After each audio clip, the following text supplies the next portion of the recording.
इंडियाच्या विजयाचा सांगलीत जल्लोष, मारुती चौकात फटाक्यांची आतषबाजी. भारतीय क्रिकेट संघाच्या शानदार विजयाचा आनंद सांगली शहरात उत्साहात साजरा करण्यात आला. विजयाची बातमी समजताच क्रिकेटप्रेमी नागरिक मोठ्या संख्येने मारुती चौक येथे एकत्र जमले आणि फटाके उडवून जल्लोष केला. यावेळी तरुणांनी हातात तिरंगा झेंडा घेऊन भारत माता की जय, वंदे मातरम अशा घोषणांनी परिसर दणाणून सोडला.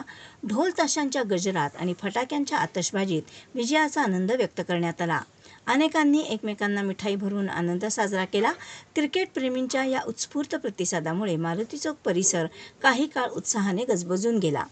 टीम इंडियाच्या या विजयामुळे सांगलीकरांमध्ये आनंदाचे वातावरण निर्माण झाले असून सर्वत्र विजयाचा जल्लोष पाहायला मिळत आहे.